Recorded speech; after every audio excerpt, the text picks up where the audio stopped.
Mike, would you say that we're a gimmick? I'd say our entire brand and life and stuff is a gimmick. Our mom tells us that a lot. She does. She always tells us, it's like, you're both mistakes. And we're like, wow. Yeah, I'm like, thanks.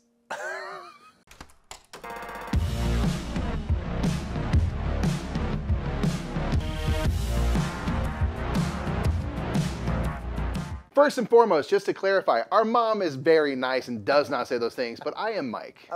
She gave us those names. We slandered our mother so bad I know. on the internet. Dude, you're getting sued by her. She's beautiful. Nonetheless, we're going to be talking about games with great gimmicks. So gimmicks are a part of a game. They don't like necessarily need to be there, or they're kind of an extra thing that is just really, really cool. Like what's an example of a good gimmick? A good gimmick would be that thing where you like put me on the spot and I'm like, oh man, that's a gimmick. Like an elaborate cube tower or something. Something that's just like the Return to Dark Tower. It's like you could just roll gimmick, dice, but instead you're going to do this whole thing, right? It's a big gimmick, and sometimes gimmicks make games harder to play.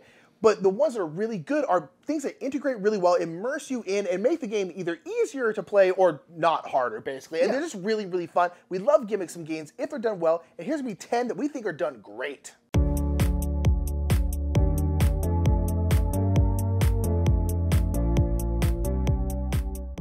Dang, I love gimmicks. And number 10 game with a great gimmick is going to be Planet Unknown. Planet Unknown is a really, really fun game where you are terraforming a planet. Everyone has their own planet, and you're drafting these polygonal tiles, putting them on there to terraform that planet. And then when you put tiles down, you're going to be bumping up these tracks, and those tracks a lot of times allow you to bump up other tracks. There's a lot of combos going on. You can play asymmetric corporations, so you're all different. You can play asymmetric planets, so you're all terraforming a different place. You can do a mix match of any of those things. It's really, really great, and it's all simultaneous, which is great. But where's the gimmick? The gimmick is in the way you draft tiles, because this game has a lazy Susan.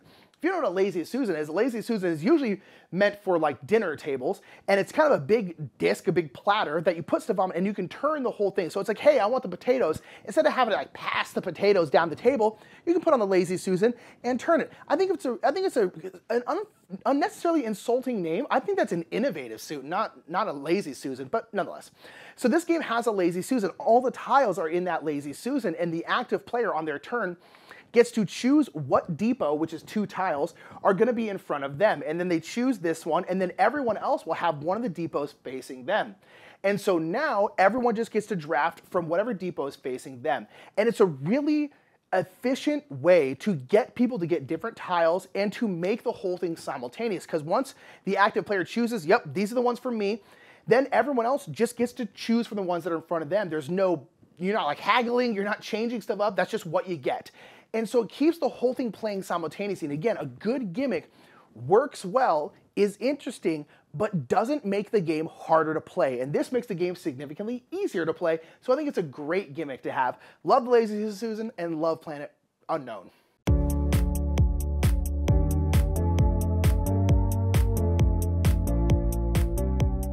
So number 9 is a new one to us. This is Rolling Heights. And the gimmick in this one is that you are, rather than a lot of games where you'd roll dice, you're rolling actual meeples. You're rolling those meeples into a little box, and depending on how they land, they will help you produce goods, or rather building materials, I should say, or have different kind of powers they can use in the round. I just think it's really fun and inventive that you roll meeples, and my thought was originally like, how are they ever going to roll and not just land flat on their back, which in the game is kind of they're exhausted, they're not helping you out. But if they land on their side or if they land on their feet, they're super powerful.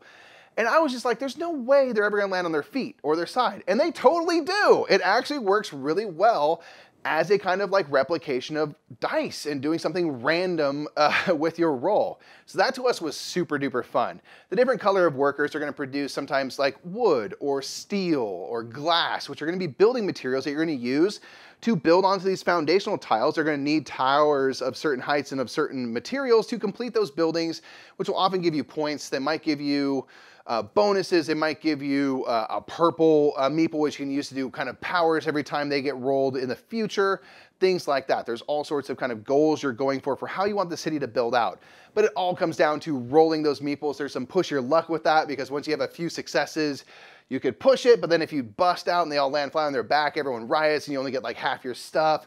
There's really fun moments. But man, rolling those meeples actually works, and I was astounded.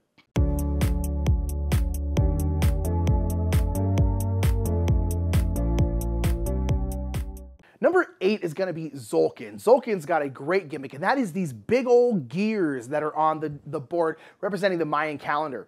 And so this is a game, it's ultimately kind of a simple game in terms of rules overhead, where on your turn, you can do one of two things. That's it. You can either put workers out onto these gears, or you can take them off and do the actions of where they are on these gears. That's it. That's literally all you can do. You can do one of those two things and that's it. And the actions themselves are not that complicated, but the gimmick is those gears. There's a big central gear and then all the smaller kind of gears where you're putting your little action pawns. Those are all connected to the big gear. So at the end of every round, the big gear will turn and then all the subsequent smaller gears will also turn.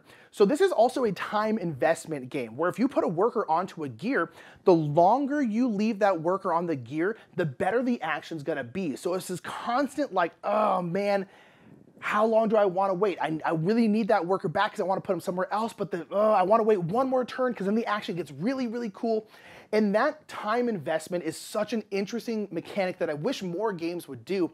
And the fact that you add it with this really cool gimmick that, I mean, just like turns people's heads when they first see it because it's so, and it didn't need to be there. They could have just every round, everyone moved your pawns one spot far. You could have done it like that, but no, you actually took the time, made the gears. It's just so cool. The Tzolk'in gears are famous for being what they are, and they're just an awesome, awesome gimmick.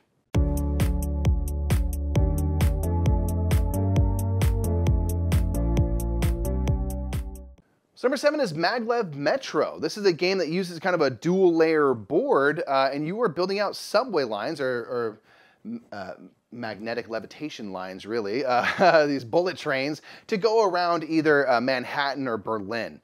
And you are kind of building up an engine with these workers because as you start to deliver people to their work, either these robots or passengers, they're going to go onto your player board. They're going to give you access to more actions, endgame scoring, and the robots themselves will give you stronger actions so you can do more per single action than you could before. The fun part for us and the gimmick part is that they have these translucent hexagonal tiles that you're placing out, which are building your subway lines. So they're mostly clear, and then they'll have a little bit of either curved or straight track that you're laying out. And what's really cool is if Nick's playing with me, we can go into the same spot and we'll simply layer our tiles on top of each other's and we can have differing tracks and things.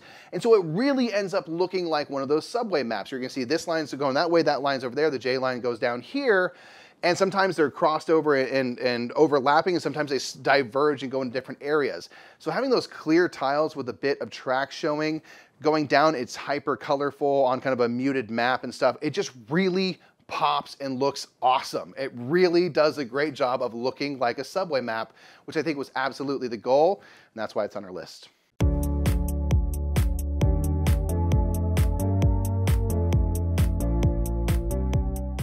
Number 6 is going to be Turing Machine. Turing Machine is a game where you are making an analog computer, which is very wild. This is a deduction game where you are trying to find a 3-number sequence, and those numbers can be between 1 and 5. So it could be like 3, 5, 1, or 1, 2, 3, or anything like that.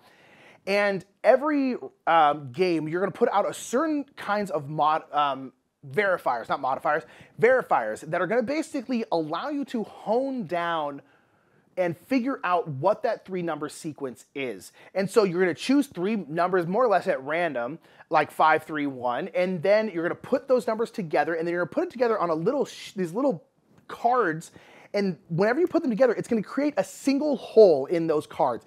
A single hole, and then you're gonna test it against those different verifiers. So those different verifiers will be like, purple is greater than blue. And so if in your sequence you have purple is greater than blue, like say purple is 5, blue is 1, that means purple is greater. You then will test it against that, and then whatever shows up in that little hole means it's going to be correct or incorrect. So if a check shows up there, that means that is correct. If it's incorrect, it'll show an X. And that matters because if you're testing, let's say, is purple even or odd? If in your sequence 5, 3, 1, purple is odd because it's a 5. So when you're testing against that verifier, you are testing, is purple odd? And then if it says yes, that means purple is odd. Now, you don't know what purple is. It could be 1, 3, or 5, but you at least have some information. And all the verifiers are going to let you whittle down that information until you can find the sequence of numbers. It's really hard to describe. It's super weird, as a lot of Scorpion Mask games are. Like Decrypto, they're always really out of the box and very interesting. And this game, that analog computer where you just put the cards together, they create a single hole, and then you test them against these verifiers, and it works. And I fundamentally don't understand how you think of something like this. Like, how does that show up in someone's brain? How do you test it? How do you do all these things? It's just incredible. And just that gimmick of testing this analog computer within a deduction game is so darn interesting. It's so fascinating and fun to play. It's just absolutely great. And there's an app, and they do like, Mike always calls it the turtle because it's kind of like the Wordle, but the Turing machine Wordle, the turtle. And basically every day they have a new sequence in there that you're trying to guess, because they can make literally millions and millions of them. And so you have a new one every single day, and you have to test it. You have to try and beat the computer. It's really, really fun. Turing Machine's got a great gimmick. It's just so cool and so different and weird, and I love it so much.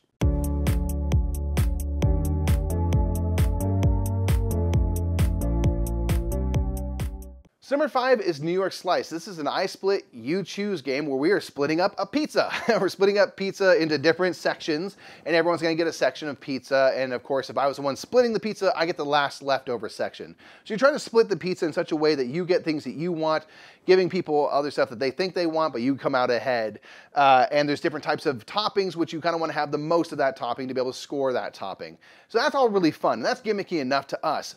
But this game does the gimmick all the way through, and it's the most impressive example of kind of, again, follow through that we've ever seen. The reason is the box is a pizza box. You open it up like you would a pizza box, and it really looks like a pizza box. The score pad is like a tab that you would take. If you're taking down an order, you'd write down the order and give someone their bill at the end, like an old school tab. You write it down, that's your score pad. The rule set is a menu. It's kind of laminated like a menu would be at a pizzeria, and you have all the options of how the game plays and stuff. So they go in every area, and they live within the theme of like, this is a pizza place and stuff. And like, that to us is super duper fun. It charms me every time. I love showing it off to people. And then the gameplay is fun itself.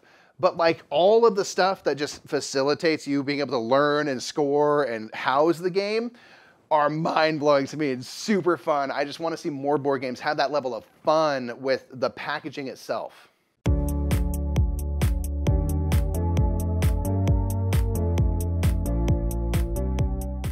Number 4 is Dead Reckoning. Now this kind of has two gimmicks. One is the card crafting system, although that one's not really new. This is a John D. Clair special that was originally shown in Mystic Vale, where you have a card and you're adding other transparent cards into that card sleeve to make that card bigger and better and cooler.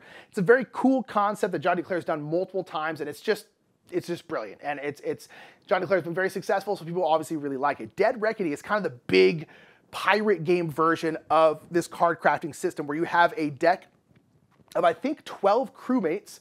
So, you know, you have a bosun and a first mate and a captain, and you're adding different skills into them. But that's not the gimmick I'm talking about. That's a very cool gimmick. But the gimmick I'm talking about in this one is the way that battles take place. This one has got a kind of cube tower, and cube towers are a cool gimmick in their own right. But this one is different. This cube tower is a big old ship, and you're gonna be dropping your cubes into this ship, and they're gonna be rolling out, and wherever they land on this ship, that's what those cubes, that's what your crew is doing. They could be grabbing gold, they could be doing damage, they could be getting damaged, all this different kind of stuff.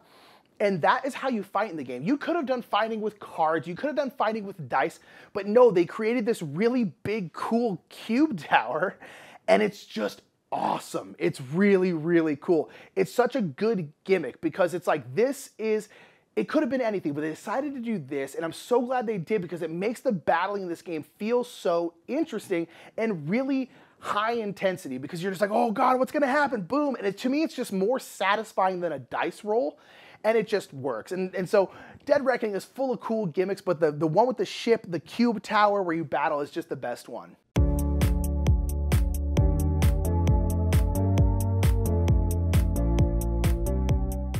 So number 3 is Fireball Island. This is a re-implementation, say the Curse of Volcar by Restoration Games, which is remaking Fireball Island from the past. This game is just, the whole thing's a gimmick, you know what I mean? Like, it comes with a 3D board. That's these plastic trays that are kind of set on each other to make this big, actual hilly terrain. You have these palm trees. that are going to block marbles on pathways. And then you are ultimately flicking marbles at the other standees or the other little miniatures on the board to try to knock over your opponents, steal their stuff. And there's a giant head in the center of it which spits out fireballs, and they go down all these different pathways and make use of gravity. So they're going to go down a pathway, they might take a turn, hit a palm tree, bounce this way, go on down and knock someone over at the end. Things like that, the fact that you can do dexterity flick shots at people, the fact that you have the randomness of Volcar spitting out fireballs and stuff, the whole thing is a gimmick. It doesn't pretend to be anything but a gimmick. There is, in the expansion materials, you can put bees into Volcar, you can flip a tiger around. It lives for its gimmick, and it has so much fun with it that you can't help but fall in love with it. It's super duper fun.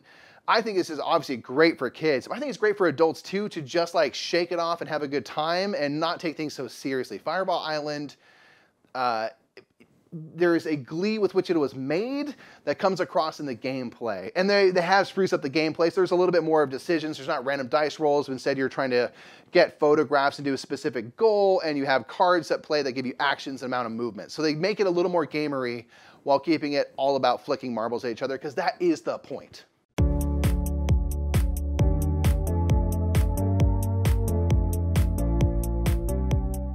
Number 2 is kind of one of my poster childs for like a great gimmick that makes a game so much better, and this is Chimera Station, or Chimera Station, if you want to say it like that, why not? Chimera Station is a game where you are building out a space station. You're a bunch of little aliens, and your aliens are these little gribblies, you know, and you can actually pull them apart, and they come in, you can bisect them into halves, and you can add other alien parts to them. In this Chimera Station, you're able to like essentially splice people, put stuff in them, and then put them back together.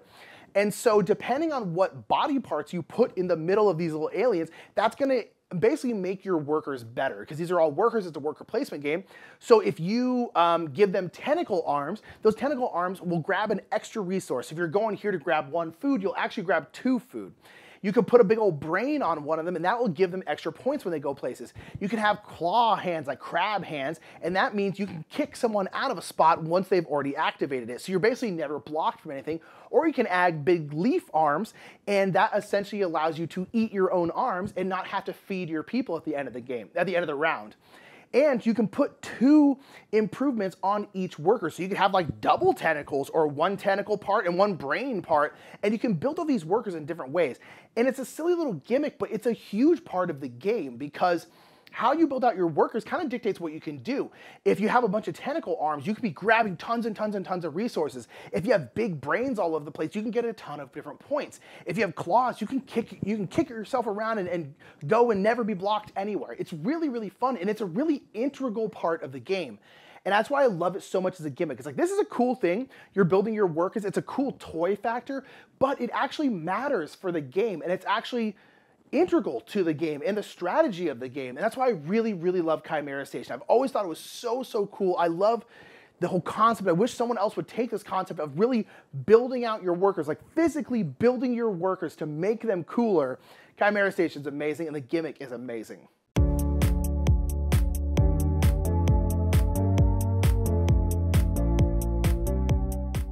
So number 1 is Potion Explosion. This is a game that was maybe the first time we really saw a massive kind of gimmick.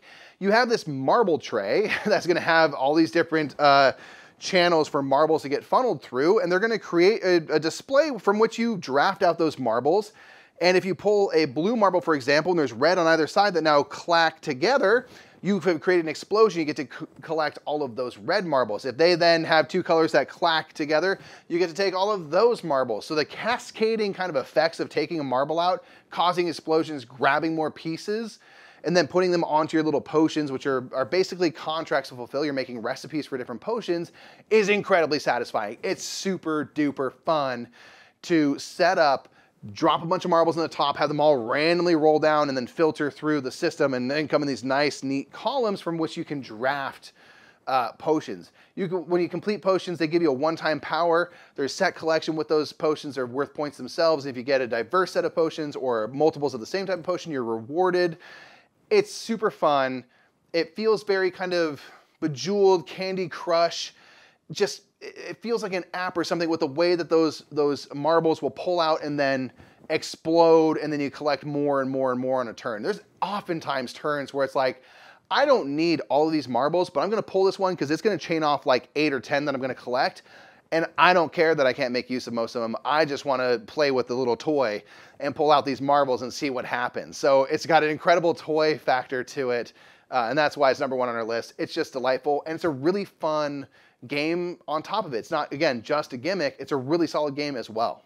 So those are 10 games that we think have a kind of gimmick somewhere in the center of them that actually are really great. Yeah, really and good. Oftentimes, and this is really the key for us, is like they're actually super functional and help the game work. I really love gimmicks. Like, I love a game with a good gimmick. We're Again, playing with toys here. Yes, of There's course. nothing wrong with it being kind of toyish. Yeah, and that's my thing. As long as it doesn't make the game harder to play, like, Yes. I'm all in on a good gimmick. So make your gimmicks, just make them, one, make sense, and two, don't make the game harder to play. But other than that, go for it. I love gimmicks. Gimmick it up. Yeah. I will buy all of them, please. Always. Indeed. Dodo? We should talk about the Dodo. Oh, man, go. Lincoln? Shouts out to Dang Lincoln. it. Oh, my gosh. All right, doesn't matter. No, that's... Dodo's on the list. Return to Dark Tower's on the list. There's amendments to the list. Forgot about the Give Dodo. us the games that you think have a gimmick in them that actually works really well in the comments Yeah. below. We want to find out about more of these because obviously we're in the market love for them.